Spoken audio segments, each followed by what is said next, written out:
안녕하세요. 경제 읽어주는 남자 김광석입니다. 반갑습니다. 많은 분들이 이런 질문을 던지십니다. 잃어버린 10년, 일본식 잃어버린 10년 한국에도 오는가? 이미 시작된 건 아닌가? 하는 대질문입니다. 그 잃어버린 10년 진입한다면 바로 저출산 문제 때문인데요. 극저출산, 극단적인 낮은 출산율이 과연 우리 경제에 얼마나 큰 부작용을 줄 것인지 우려가 많이 됩니다. 특히 그 극단적인 저출산 현상 과연 해결책이 있을까? 이 해결책이 없다면 우리도 잃어버린 10년 진입하는 건 아닐까 하는 의문점들이 계속 남습니다. 그 동안에도 엄청난 예산을 쏟아부으면서 저출산 현상을 극복하기 위해 움직였지만 사실 그 저출산 현상이 극복되지는 않고 있습니다. 자, 우리는 이런 현상 어떻게 특히 해결책에 집중해 보면서 말씀을 드려볼까 하는데요. 과거 우리의 가정 생각해 보면 정말 부모님과 많은 아이들이 함께 어우러지는 모습. 근데 이제 부부 하면 이렇게 어쩌면 딩크족 이렇게 보시는 것처럼 아이 없는 부부 이런 모습이라고 좀 그림을 그려보면 어떨까요? 자, 이런 그림 속에 합계 출산율, 한국의 합계 출산율은 0.65명까지 떨어졌습니다. 기획재정부는 그동안에도 정말 많은 예산을 저출산 극복에 투입을 해왔는데 그럼에도 불구하고 출산율이 떨어지고 있다. 그 얘기는 지금까지의 정책 방향에 뭔가 문제가 있을 수도 있구나. 그 정책 방향을 달리 가져갈 필요는 없을까? 그런 관점에서 어떻게 이 저출산 문제를 극복하는 데 집중을 해야 되나? 그럼으로써 우리는 잃어버린 10년, 이런 일본식 저성장 고착화로부터 벗어날 수 있는 건 아닐까 하는 의견을 드려보고자 합니다. 제가 그동안에도 이 인구 문제를 다룰 때마다 매번 보여드렸던 그림입니다. 과거 4명의 생산 연령 인구가 1명의 노년층을 부양했었다면 최근에는 2명이 1명을 이제 1명이 1명을 부양해야 되는 부양 부담이 가중되고 있는 그런 국면이기 때문에 저성장에서 헤어나오기가 기본적으로 어려워 보이는구나 라는 것을 충분히 체감하실 수 있을 거라 생각합니다. 특히 얼마 전에 우리 경인남과 토론합시다 이 영상에 참 존경하는 김태유 교수님이 출연해 주셨고 제가 김태유 교수님과 대담을 나누면서 이대로라면 절망적이다. 뭔가의 대응책을 강구해야 되겠다. 그중에 한국은행의 보고서에서 이 저출산을 야기하는 그 문제를 정확히 분석해 놓은 바 있다. 그래서 그것을 코멘트하면서 쭉 말씀을 이어가 주셨는데 또 많은 구독자분들이 그 부분에 공감해 주시면서 그 한국은행의 저출산 대책을 분석한 그 보고서를 제가 대신 한번 브리핑을 해줬으면 좋겠다 하는 요구를 많이 해주셨습니다. 좀 늦었지만 지금이라도 그 요구에 부합하게 여러분께 말씀 본격적으로 드려보도록 하겠습니다. 바로 이 보고서입니다. 한국은행이 발간한 저출산 및 초고령 사회, 극단적인 이런 인구 구조의 원인은 무엇이고 그 인구 구조에 따른 영향은 무엇이고 그러면 정말 우리는 어떤 대책을 강구해야 되는지 정말 다각도로 분석한 연구 보고서인데 이 내용을 여러분께 담아서 말씀드리겠습니다.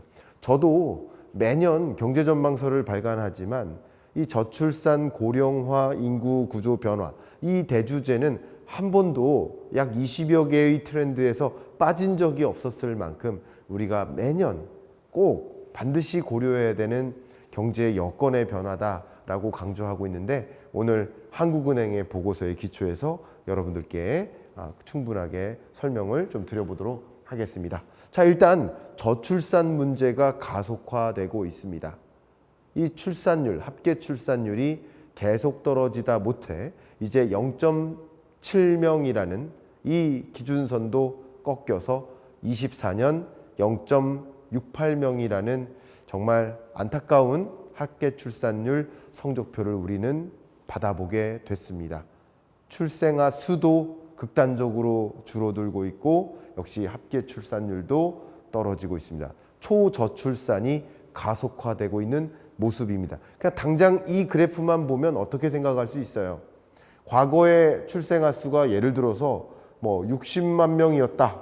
그럼 그 60만 명이 성인이 되어서 출생하는 아이의 숫자와 20만 명으로 줄어드는 이 출생아 수가 또 역시 약 20, 30년 후 성인이 되어서 출생하는 아이의 수, 출산율이 그대로일지라도 기본적으로 줄어드는 출생아 수가 출산하는 출생아 수는 더 줄어들지 않겠습니까? 이 저출산 문제가 더 가속화될 수 있겠구나 하는 우려가 벌써 등장합니다. 자, 그러면 초저출산 가속화, 이게 얼마나 큰 문제인가? 우리나라의 이 합계 출산율은 OECD 회원국과 비교했을 때 정말 말도 안 되게, 비교도 안 되게 낮습니다. OECD 회원국의 평균 출산율이 1.58명인데 한국의 출산율은 0.81명이었고 기준은 2021년입니다. 근데 이렇게 낮은, 심지어 이 낮은 출산율을 가지고 결국은 합계 출산율이 어떻게 운용되는지를 봐야 되는데 세계 주요 국가 비교했을 때도 낮은 출산율이지만 그 출산율이 심지어 가장 강하게 떨어지고 있는 모습. 과거 1960년 베이비붐 세대 5.95명의 출산이 있었다면 지금은 이 출산 자체가 너무나 떨어져서 너무 진짜 말 그대로 0.7명도 안 되는 0.68명으로 떨어진 거죠. 초저출산이 가속화되고 있는 모습, 여러분 눈으로도 충분히 그려질 거라고 생각이 됩니다.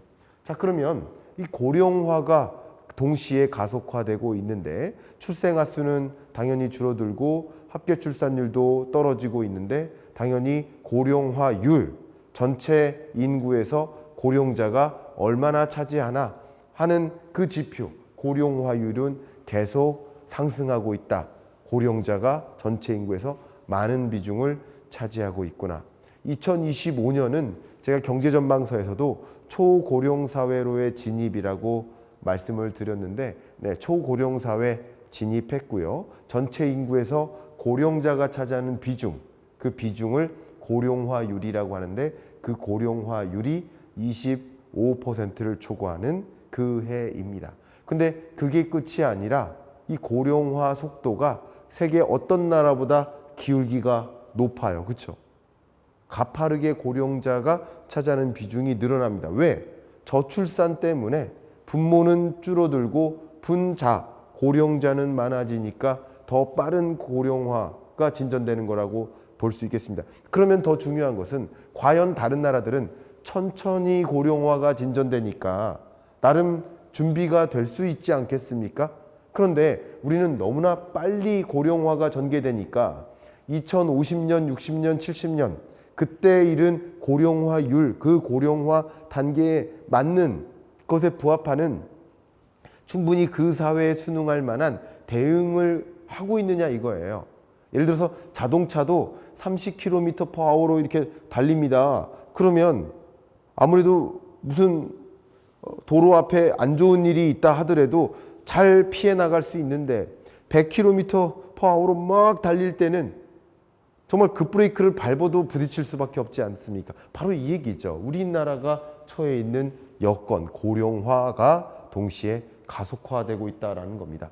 고령화가 가속화됨에 따라서 고령 인구가 차지하는 비중도 역시 세계 그 어떤 나라보다 높은 수준인데 근데 2070년까지 먼 미래를 가정해 보면 세계 그 어떤 나라보다 특히 OECD 회원국 중에서 극단적으로 높은 나라가 되겠죠. 이게 바로 고령화가 가속화되고 있다라는 겁니다. 이 고령화가 가속화되는 게 문제입니까? 그것 자체가 문제입니까? 문제가 아닐 수도 있지 않습니까? 여러 의견이 있지만 뭐가 문제입니까? 그런데 그 고령자가 빈곤하다는 점이 문제인 겁니다. 세계 그 어떤 나라보다 OECD 회원국 그 어떤 나라보다 노인 빈곤율이 높아요.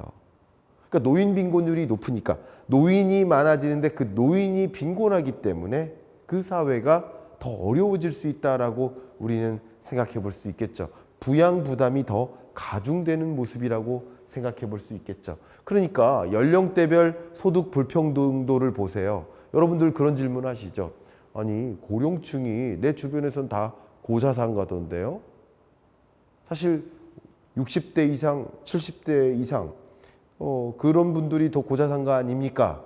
고자산가도 많죠. 고령층에는 고자산가도 많지만 또 이렇게 빈곤계층도 많단 말이에요. 그러니까 취약계층도 많고 고자산가도 많고 하니까 이 70세, 65세 이상 고령층은 유독 소득 불평등이 심화되어 있는 계층이라고 볼 수 있겠죠. 그러니까 어떤 고자산가들은 대부분 60대야. 맞아요. 고자산가들의 대부분은 60대 이상 맞아요.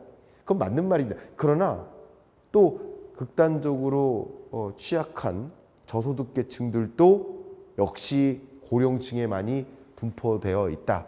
소득 불평등, 양극화가 유독 심화되는 이유도 역시 고령화와 밀접히 관련되어 있다. 이 말씀을 좀 강조하겠습니다. 그러면 지금부터 본격적으로 보겠습니다. 이 한국은행의 이 저출산 문제를 분석한 이 분석 페이퍼에는 첫 번째, 원인을 고민해야 됩니다. 무엇이 원인인가? 물론 여러분 고민하신 것처럼 높은 집값도 원인이에요. 뭐 취업이 어려운 이 고용 여건도 당연히 저출산의 원인이에요. 일자리가 없는 거예요. 또 그 밖에도 이게 문화로 구축되는 거 아닌가 하는 우려를 많이 하시는 분들도 계시죠. 그것도 원인이겠죠. 여러 가지 원인이 복합적으로 작용되어서 결혼하지 않고 결혼했어도 출산하지 않는 것 아니겠습니까? 한 가지 이유로만 좁혀서 해석할 수 있을까요? 다각도의 영향 요인이 있을 겁니다. 한국은행은 보시는 것처럼 먼저 결혼하지 않는 가장 주된 이유가 뭐냐? 결혼을 하고 싶지만 경제적으로 여건이 좋지 않다. 취업이나 생활 안정, 집 마련 이런 문제가 여의치 않아서 결혼하지 않는다. 결혼하고 싶은 마음이 아예 없기도 하다. 싱글 생활을 선호하는 거죠. 이런 건 다소 문화적으로 구축되는 이유에 해당되기도 하겠죠. 역시 결혼을 하고 싶지만 결혼할 상대를 만나지 못해서 미스매치죠. 눈높이가 높은 거예요. 그런 것도 하나의 저출산의 이유가 되겠죠. 일단 출산을 하려면 결혼을 해야 되니까요. 결혼보다 내가 하는 일에 더 충실하고 싶어서 내가 하는 일을 하는데 결혼을 하면 내가 하는 일을 포기해야 될 것 같으니까. 이게 뭐예요? 경력 단절도 하나의 이유입니다. 결혼하면 경력이 단절되니까. 출산하면 경력이 단절되니까. 그래서 결혼하지 않는다는 이유도 있는 거죠. 아직 결혼할 나이가 아니거나 시기를 놓쳐서도 있겠죠. 이런 것들도 여러 가지 복합적으로 결혼하지 않는 이유들이 맞물릴 겁니다. 자, 그러면 결혼 말고요. 출산을 망설이는 혹은 출산을 늦추는, 출산을 포기하는 그런 이유는 뭐가 있는가? 첫 번째가 아이 양육 및 교육 부담이 부담돼서 이른바 우리나라의 교육이 너무나 경쟁적이고 교육비를 쓰지 않으면 안 되고 이 에듀푸어라고 하죠. 너무나 많은 교육비를 부담해야 되는데 나는 여건이 되지 않아. 그러면 당연히 어떤 부모도 부자인 부모도 가난한 부모도 내 아이만큼은 좋은 교육을 받고 훌륭한 성인으로 성장하기를 바라는 마음인데 근데 이 부자인 부모는 이만큼 교육비를 쓰는데 나는 그만큼 교육비를 쓸 수가 없다. 어떻게 아이를 낳고자 하는 마음이 있을까요? 그게 망설여지는 이유 중에 하나일까요? 44%나 됩니다. 또 무자녀 생활이 여유롭고 편하기 때문에 주거가 불안정하기 때문에 아니 우리 둘만 살면 부부 둘만 살면 작은 집도 괜찮지만 아이가 두 명이 되고 세 명이 되고 하면 이 작은 집에는 어렵잖아요. 아이들한테도 방을 제공해 줘야 될 텐데요. 주거가 불안정한데 어떻게 출산을 합니까? 그러니까 어느 정도 중간 대형 평수의 집을 마련할 수 있어야 내가 출산하지 않겠습니까? 하는 생각. 또 나의 고용이 불안정하기 때문에 내 고용 상태가 불안정한데 어떻게 출산합니까? 고용이 불안정하면 앞에 보여드렸듯이 결혼하기도 꺼려지지만 결혼한 부모도 아이 낳기가 또 꺼려지는 거죠. 또 아이가 생기지 않는 것도 하나가 이유가 있겠고, 아이 돌봄 서비스나 그런 시설에 좀 불만족하기 때문에 아이 출산을 늦춘다. 그러니까 이렇게 정책적으로 대응을 할 수 있는, 직접적으로 대응할 수 있는 영역도 있겠지만, 대부분의 그런 저출산의 원인은 뭐예요? 구조적으로 바꿔야 되는 이유입니다. 지금 우리의 한국 경제의 구조를 바꿔야 되는 일이라는 거죠. 어떻게 구조를 바꿀 것인가를 고민해야 되는 상황입니다. 그래서 정말 저출산의 이유가 하나이겠습니까? 고용 불안도 있어요. 소득 불안도 있어요. 경쟁이 너무 치열해요. 양질의 일자리를 갖기가 너무 힘들어요. 주거 불안도 너무 심해요. 주택 가격은 이렇게 높은데 어떻게 내 집 마련하고, 어떻게 전셋집 구하고, 어떻게 결혼하고 아이 낳으란 말입니까? 하는 주장도 일리가 있습니다. 양육 불안도 있어요. 양육 환경이 내 기대에 충분하지 않아요. 미래 세대에 대한 불안도 있어요. 이 사회가 이렇게 불안하고 우리 한국 경제 너무나 걱정이고 이런 상황인데 내 아이를 여기에서 낳아야 되나 하는 생각들도 여러 가지가 맞물려서 결국 결혼을 미루거나 안 하거나, 출산을 미루거나 안 하거나, 그것이 결국 초저출산을 야기하고, 그게 인구 구조의 변화, 고령화를 야기하는 것 아니겠습니까? 그러니까 한국은행은 이렇게 다각도로 분석을 해 보았던 겁니다. 자, 그러면 이제 그 결론, 원인을 꼽아 보겠습니다. 하나, 물론 그 두꺼운 보고서를 다 전달해 드릴 수는 없지만, 한국은행 이 보고서에서 강조했었던 첫 번째 원인, 고용 불안. 고용 상태를 보면 비취업자보다는 취업자의 결혼 의향이 높다라는 것을 확인했습니다. 이 취업자 중에서도 일부는 비정규직이고 일부는 공공기관이나 공무원이나 이런 근무자들이 있을 텐데, 둘로 구분했을 때 유독 안정적인 일자리의 취업자가 결혼 의향이 높다라는 것을 확인할 수 있습니다. 그러면 구조적으로 어떻게 이 결혼 정년기의 청년층에게 고용 불안을 해소시켜 줄까? 고용을 안정적으로 제공해 주는 방법이 무엇일까? 기업들을 더 적극적으로 신규 투자할 수 있도록 유도해서 규제 환경을 완전히 개편하고 미래 산업 중심으로 신규 투자를 단행할 수 있도록 그렇게 고민을 해서 신규 일자리를 많이 마련해서, 그래서 결과적으로는 고용 문제를 해소할 수 있지 않겠는가. 그래야 저출산 문제가 극복되겠구나. 그러니까 이 저출산 대책은 그냥 보건복지부의 일이 아닙니다. 경제정책, 산업정책, 교육정책의 일이 아닙니다. 총망라된 융합된 정책이어야 합니다. 그런 방향성을 가지고 저출산을 극복하기 위한 대안책을 더 고민해야 되지 않나 의견을 드리고 싶습니다. 두 번째 원인은 바로 수도권 편중입니다. 보시는 것처럼 합계 출산율이 유독 어디가 많이 낮아요? 네, 유독 서울이네요. 그러니까 유독 서울과 같은 지역은 보시는 것처럼 인구 밀도가 좀 높죠. 그러니까 인구 밀도가 높을수록 경쟁 압력이 더, 체감도가 더 크게 작용되겠죠. 경쟁감이 치열하고, 이 경쟁하는 사회에서는 일자리 갖기도 어렵고, 일자리 갖기가 어렵다는 것은 저임금 일자리가 많다는 거예요. 고용노동 시장이 불안하다는 거예요. 경쟁이 치열하지 않다면 내가 원하는 일 다 할 수 있는 거죠. 고임금 일자리, 안정적인 일자리를 채워나갈 수 있죠. 그러니까 이렇게 경쟁 압력이 유독 치열하게 높은 그런 지역이 인구 밀도가 높은 지역이라는 거 한 가지. 또 두 번째는요, 인구 밀도와 합계 출산율 간의 관계를 그려보면 역의관계다. 인구 밀도가 높으면 높을수록 합계 출산율이 낮다. 인구 밀도가 낮으면 낮을수록 합계 출산율이 높다라는 뜻입니다. 그러니까 인구 밀도가 낮은 지역일수록 합계 출산율이 높다라는 것은 그만큼 무엇과 관계가 되나요? 주택 가격과 연동이 되겠죠. 인구 밀도가 높다는 것은 주택 수요, 거주 수요가 많다는 것이고, 그럼 주택 가격이 높으면 높을수록 합계 출산율이 낮다. 주택 가격이 낮으면 낮을수록 합계 출산율이 높다. 결국 이 두 단어가, 합계 출산율과 인구 밀도나 주택 가격 간의 관계가 역의 관계에 있기 때문에 합계 출산율을 낮추려면 주택 가격이 떨어져야 되고, 그렇게 하기 위해서는 수도권 편중 현상을 막아야 된다. 사실 이 부분이 김태유 교수님께서 강조해 주셨던 부분입니다. 수도권 편중을 막아야 된다. 그럼 어떻게 하면 수도권 편중을 막을 수 있을까에 대한 고민을 열심히 해야죠. 국토교통부가 그 고민을 해야죠. 산업통상자원부가, 중소벤처기업부가 그 고민을 해야죠. 수도권 편중을 막기 위해서는 일자리가 있어야 되는데 바로 중소벤처기업부가 그런 고민 많이 하는 거 아닙니까? 국토교통부가 그런 고민하는 거 아닙니까? 보건복지부가 결정하는 일이 아니에요.